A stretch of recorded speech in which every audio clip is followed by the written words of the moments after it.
يصلون على النبي يا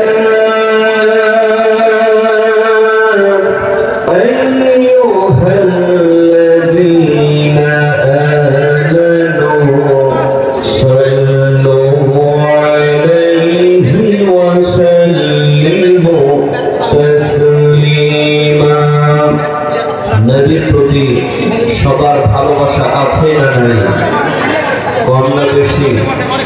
দরুদ আছে যেখানে আমরা আছি, তাহলে একটু জোর কণ্ঠে নবীর প্রেমে মাতোয়া হয়ে আকাশ বাতাস মুখরিত করে দরুদ ইব্রাহিম পাঠ করছি।